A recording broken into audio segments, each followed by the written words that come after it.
Fala, gente, tudo bem? Giovanni aqui da Efesto falando com vocês novamente. E vamos lá, ações, não param de cair, ora sobe um pouquinho, depois volta a cair de novo e derruba, e é uma sangria desatada e ninguém sabe para onde vai, né?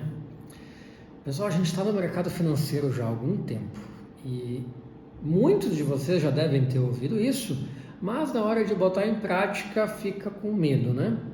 O Warren Buffett tem uma frase dele que é: compra ao som dos canhões, venda ao som dos violinos. O que ele quer dizer com isso? Quando está todo mundo no caos, com medo, apavorado, achando que o mundo vai acabar, estatisticamente falando, ele não vai acabar, é nesse momento que tu faz tuas compras, no som dos canhões. No meio da guerra, da crise, da pandemia. Fosse para o mundo ter acabado, teve a crise de 29, teve a gripe espanhola, teve a Primeira e Segunda Guerra Mundial, um período curtíssimo de tempo entre elas, e o mundo segue aí, né? Então, talvez tu tenha que ter um pouco de azar para justamente na tua estada aqui por esse planeta, o mundo terminar bem na tua vez. Então, estatisticamente falando, não vai terminar o mundo. E o mercado gira em ciclos. Então, o ciclo chega no seu fundo e ele volta a subir. No Brasil, inclusive, a gente tem ciclos mais frequentes, porque a gente é impactado pelas crises globais e pelas nossas próprias crises aqui, né? Então, tu tem uma crise global a cada 4 anos e no Brasil, a cada 2, tu tem uma crise interna aqui de alguma coisa. Então, a gente acaba que de 2 em 2 anos tem algum problema, né?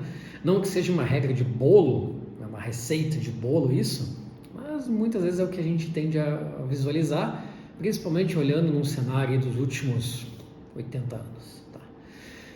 Então, gente, vocês precisam criar a cultura de pesquisar, se informar, escolher empresas, acompanhar essas empresas.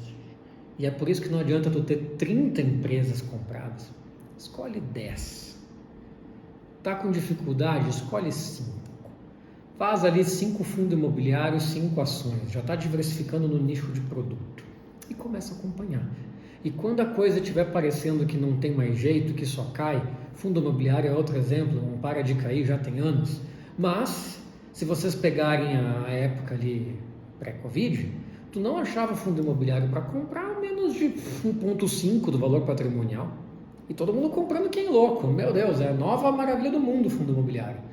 Até que veio pandemia, descambou tudo, e agora tem os mesmos fundos imobiliários que estavam a 1,6, 1,7, estão a 0,65 do valor patrimonial, e daí ninguém quer. Então, se tu já fez o teu dever de casa, tu viu que, poxa, essa é uma boa empresa, esse é um bom fundo, esse fundo tem caixa, a cotação dele a mercado é só o quanto que estão ofertando pelo patrimônio do fundo, mas o fundo aqui na sua operação, né?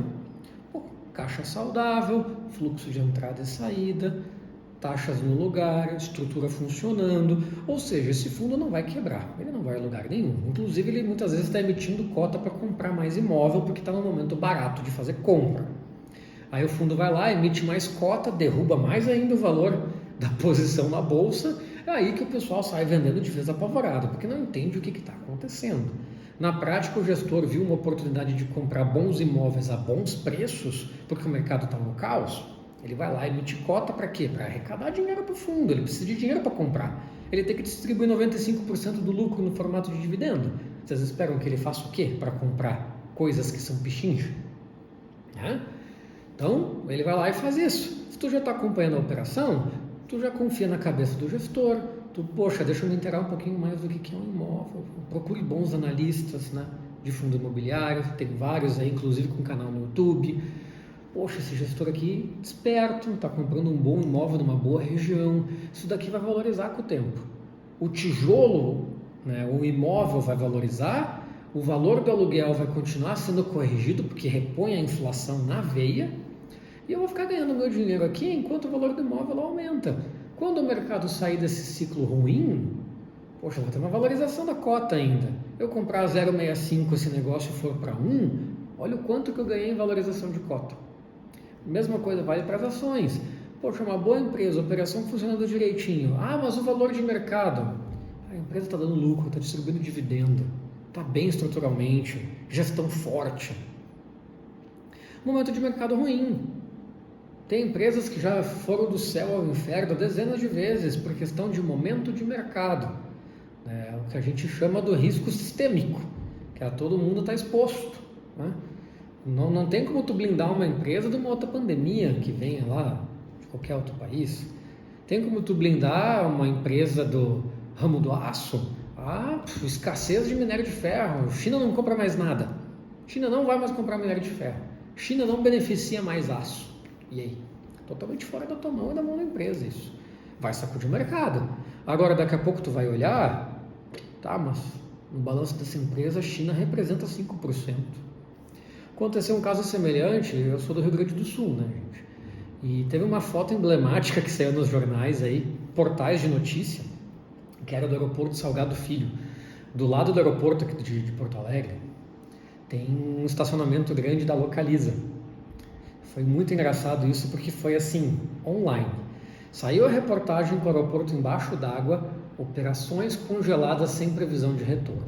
Isso focou mais a placa da Localiza do que o terminal do aeroporto propriamente dito. A gente olhou aquilo ali, cara, as ações da Localiza vão cair. Porque a galera vai achar que, o estoque inteiro com água na altura do vidro, do retrovisor. Esses carros se foram. O que aconteceu? Ações da Localiza online. Saiu a reportagem, puf. Aí depois, né, saiu algumas notas, né, Localiza, gente, a gente não é louco na nossa operação, nós temos seguro da frota. O que aconteceu? Existem empresas seguradoras listadas em bolsa, não existem? É uma coisa assim bizarra. Notícias positivas pouco puxam o preço para cima, notícias negativas derrubam lá embaixo. Aos poucos vocês vão aprendendo que para puxar para cima o preço, precisa superar expectativas e não simplesmente atender, né? Mas esse é um conteúdo para outro vídeo. Vejam aí no canal se já não está lançado. Aí as empresas seguradoras que estão listadas em bolsa derreteram também. Aí foram ver das seguradoras que estavam listadas em bolsa, a grande maioria praticamente não atuava no Rio Grande do Sul. Então tu analisa uma empresa, tu acompanha ela. Se tu não consegue fazer isso sozinho, tá tudo bem. Tem casas de análise que podem te ajudar com isso. As próprias corretoras disponibilizam de maneira gratuita algumas análises mais simplificadas. Vai aprendendo. Vai aprendendo. E aí que tu vai ter conversas cada vez mais produtivas com quem te assessora. Porque essa pessoa aí, ela tem acesso a uma mesa de renda variável dentro de uma corretora. E aí, poxa, tu vai trazer as tuas principais dúvidas de empresas específicas. Esse cara vai te ajudar a construir um portfólio vencedor. Que ele já vai saber para quem direcionar lá dentro. Normalmente as mesas de renda variável se separam por nichos, né? Tem um cara que olha banco, tem um cara que olha commodity, tem um cara que olha agrícola. Não é um cara para tudo, logicamente, né? Casas de análise também são assim. Separam por nichos, que normalmente tu analisa uma ali, tu olha um banco, tu meio que fica bitolado em olhar DRE de banco, né? Que é diferente de todos os outros DREs, né? Então tu acaba se especializando naquele nicho. Mas se tu é um cara que gosta de banco, tu vai falar com o teu assessor, poxa, ele já vai puxar o que a corretora pensa ali, elencando os bancos na sequência, etc. E aí tu vai acompanhar junto com ele, tipo, o que tua mesa tá achando desse momento de Bradesco?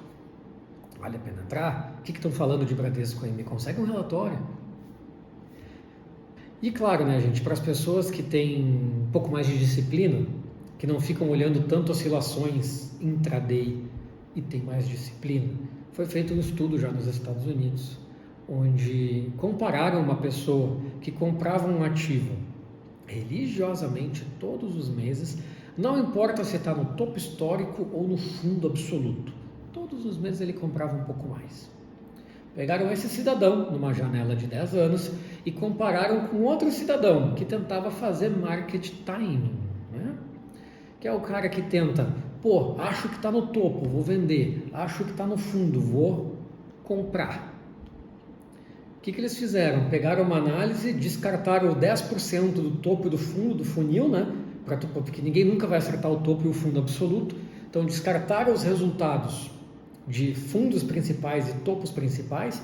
Então ele ia pegar sempre ali dentro da média, mas poxa, o mercado deu sinal de que ia subir, esse cara ia vender mais ou menos aqui. Deu sinal de que ia comprar, esse cara ia fazer um movimento mais ou menos aqui. e compararam esse cara à moda louca comprando e vendendo pelos mesmos 10 anos.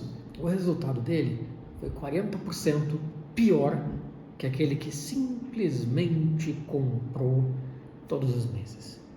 Fora, não estamos nem falando do desprendimento de tempo. Uma pessoa que acredita estar comprado com a tese numa empresa e, cara, estou aqui só avaliando o resultado, todo mês eu dou uma folhada aqui, mas eu estou comprando aquela empresa. Não teve mudança que afeta o direcionamento estratégico da empresa, eu estou comprado na tese, estou com esse CEO aqui, estou com esse empresário aqui e vamos embora.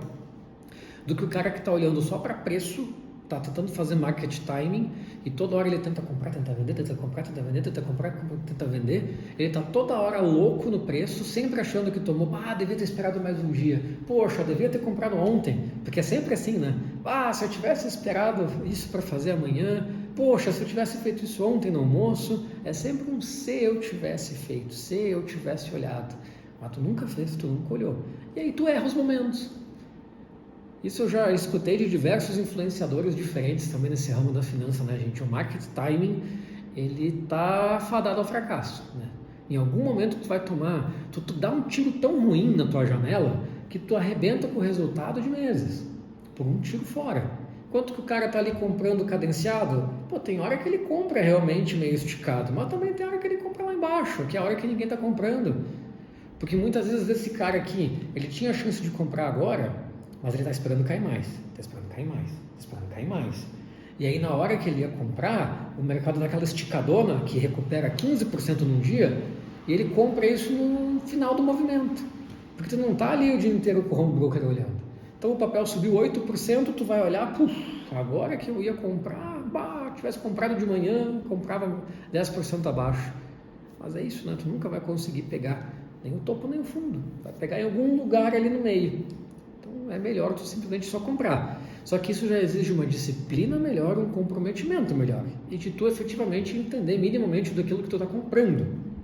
E aí tu vai conseguir ter boas conversas com o teu assessor que está te ajudando, com o teu consultor, com o teu gerente, enfim. Porque tu vai estar comprado numa tese e vai estar alimentando aquela tese, né? Então, gente, bolsa é isso. E tem outra coisa em mente para a gente fechar esse vídeo, tá? Não existe levar prejuízo para o além, para o infinito. Que normalmente quando um papel sobe 20%, o cara vira swing trader. Vou botar esse lucrinho no bolso e esperar a próxima. Agora o papel caiu 90%, aí o cara vira buy and hold, né? Vou segurar que quando empatar eu vendo. Não é assim que faz, gente. Então esqueçam esse tipo de conduta. Tá? Primeiro, tu não precisa esperar recuperar um prejuízo no mesmo papel. Tu pode escolher outra estratégia e recuperar em outro lugar. Não se apega, não ame o ativo se ele fugiu do teu planejamento estratégico. Poxa, essa empresa aqui estava indo muito bem, mas mudou o CEO. E o CEO novo não está legal. Quebra de fundamento, quebra de princípio. Vou fechar essa posição com consciência. Pode ser que daqui 6 meses o CEO se ajeite e o papel volte a subir. Daí tu pode até comprar ali de novo. Mas nesse momento, com esse CEO que está lá, eu não continuo parceiro desse negócio. Tomou uma decisão consciente, vida que segue. Certinho, gente? Dúvidas que possam ter ficado, deixem embaixo nos comentários. Se inscreve no canal se não está inscrito, deixa o teu gostei. Segue nas redes sociais, tudo isso ajuda bastante a gente a crescer aqui com este canal. Muito obrigado por ficar comigo até aqui nesse vídeo e até a próxima.